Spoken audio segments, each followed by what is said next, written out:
looking at the back end of the car a lot, it has to be said.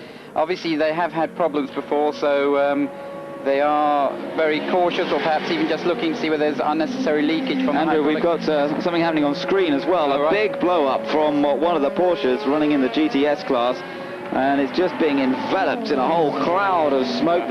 He's managed to stop virtually opposite a fire extinguisher point, I think, but that thing is just going up in a ball of flame as well now. Now, you've been in this situation before, haven't you? Yes, that's not always the most pleasant thing, I must admit. And just to update you, the Toyota has actually gone out, so it's obviously a routine check, although there does appear to be some conversation. But yes, that really did get on the go. And the problem is, once the oil is really going, then that car really, they do burn very quickly.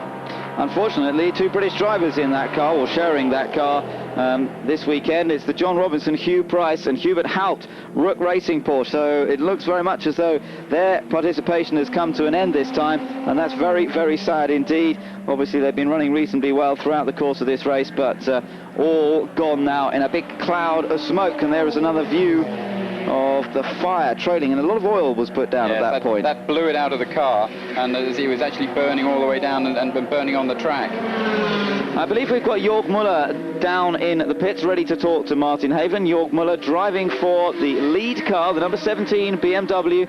Tom Christensen in that car at the moment. Jörg Müller just out of the car. He's got his helmet off, and he's all set to talk to our man down there in the pit lane. He's been marching up and down the pit lane throughout the 24 hours so far. Martin Haven. This is the face of a man who has been working hard. Jörg Müller, you look very relaxed. I am. I mean, at the moment we've got a brilliant car, really. It's running like a Munich clockwork. No problems at all, and at the moment it's very easy to do the times, I'm sure if Toyota would still have been there, we would fight like hell, We still have something in our pocket, so. You were saying it's very hard to drive slow. Yeah, because you lose concentration. We've got a pace of our team managers, but it's difficult to do it because at the moment the track is very good, the air is good, which means the engine's running well, so you have to back off a lot, which is very difficult and not to lose control. Is it easier in the morning now there are less slower cars? Yeah, sure, there are less cars anyway on the track, not just slower, also the quicker ones, and you don't get any pickups because you don't have to overtake on the outside, so it's a lot easier to drive the times now. So the longer it goes on, the easier it is for the drivers. Yeah, but as more nervous we get, because there's still 5 hours to go, and shit can happen in the last 15 minutes, so, we need to wait till 4 o'clock in the afternoon. Well, we hope nothing happens bad for you. Do you want to say hello to the fans in Germany in German? Yeah, I want to say hello to my family auf Deutsch. Schöne Grüße nach Erkelenz auf die Go-Kart-Bahn und an alle Leute in Deutschland eigentlich, an alle Motorsportfans in Deutschland. Vielen Dank. So Jörg Müller then, part of that team that's leading this race by some 4 laps. The number 17 car, there it is. I'm glad to say we've been joined once again in the commentary box by a 3 times winner of this Le Mans event, Klaus Ludwig.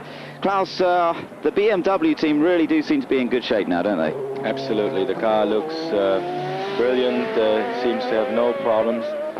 And Jörg is a good guy, he's a real character, a racer, totally.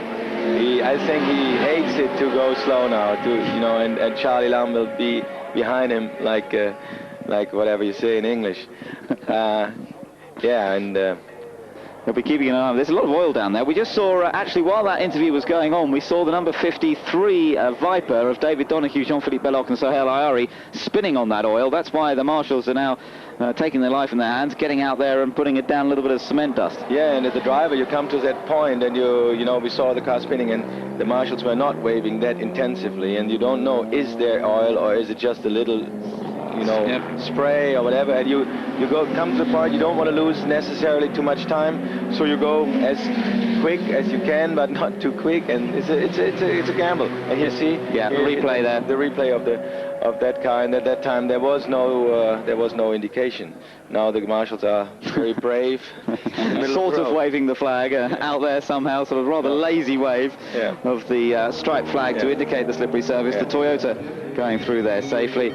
and the Audi sitting down there in the pits, the number 7 car. That's Michele Alboreto sitting down there at the moment. That car running down in 7th place. Now, Klaus, as a 3-time winner of this event, have you been in this situation where, in one of your wins, where you had a fairly healthy lead at this point with about 5 hours to go? And if so, what was going through your mind at that stage? Yeah, that's most of the time the same ball game. You know, you have a comfort lead, and then you are starting to go slow, and you're starting to dream and to you go into your laps.